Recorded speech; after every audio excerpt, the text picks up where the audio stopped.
hello, this is Pixie doing another video. How are you? Okay, so there's something I've been thinking about. I guess there's some religious stuff going on in my head. So, when they talk about the giants, Satan, sealed in the seal, this is like spiritual, Christian, Hebrew, some other legends actually, Sumerian.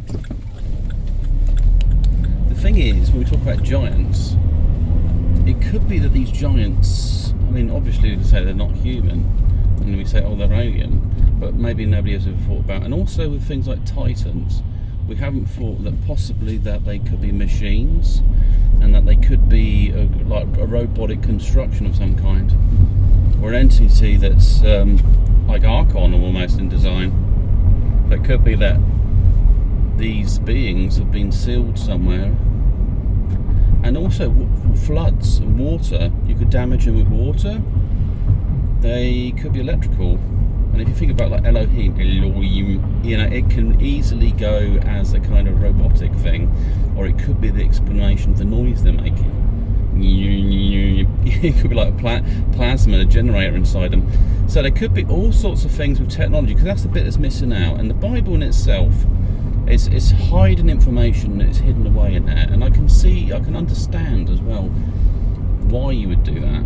It's a bit like capoeira when they do the dance. Make it sound right, capoeira.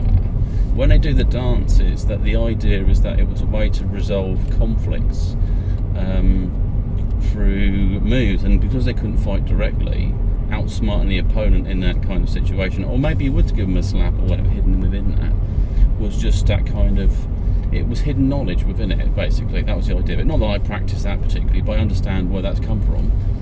It doesn't make it a superior martial art or anything like that. It's just a method of training the mind and body, because at the end of the day, when it comes down to being a fighter, it comes down to being an individual.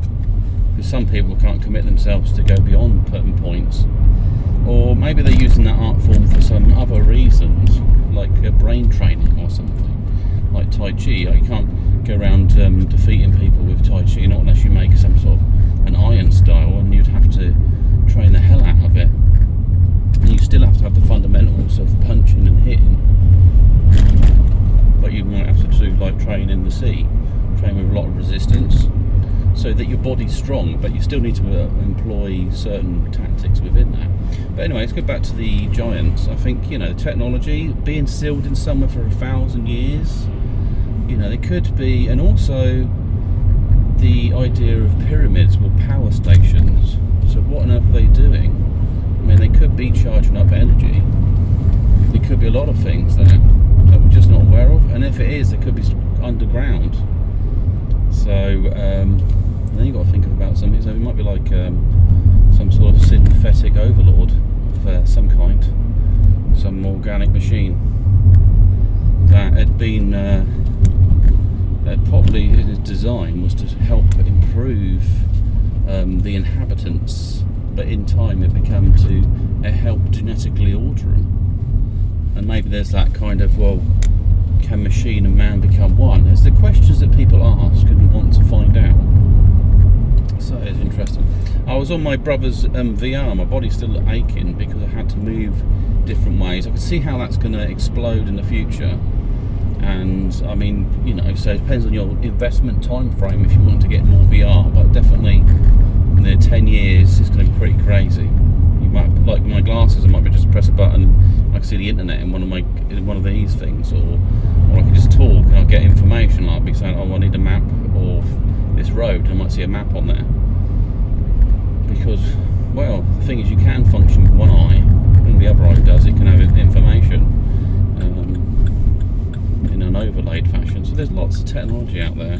I mean, there's some other stuff in the Bible that I've got to put together some religious thing, because I feel this like knowledge coming in, and it's going to incorporate anything that I've come in contact with, really. Spirituality, cryptocurrency. It's kind of the decentralization, and it also goes into other stuff that I can work in. So it won't be like the holy Bitcoin or anything. It's just opening our mind that our technology and our minds and our environment are kind of merging. and what we will become in the future will be quite amazing, basically. I mean, I don't want us to become machines, but there may be times where we transfer our consciousness over to things, replications of ourselves, or, you know, what we could say is like kind of a genie arc or something, where you have some part of us that kind of, it's not necessarily the prototype, it's much more like the post construction of yourself, and then you might also improved version. But then if you create a kind of replication of yourself and you give it everything about yourself, but you try to hold it back by saying that it's not the original design, then you get to one of these things, like in mythology as well, is that the sun kills the creator, or Frankenstein, or anything like that. Frankenstein's monster, you know, being held back,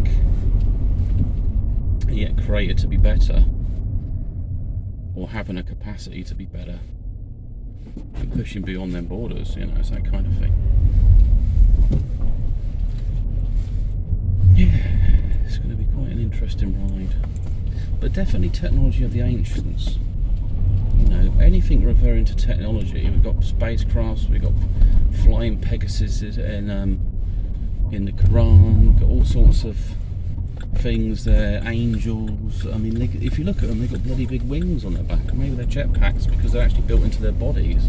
You might actually meeting something that could transform in front of you. Like Transformers, our originators were machines. Imagine that. It'd be pretty bizarre if such a thing to be true. Meet your God. Would we reject such a being? You know, a flipping head of a machine. Yeah, it's fine.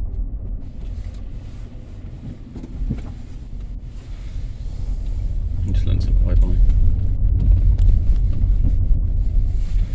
Made in your own image. Don't know, see?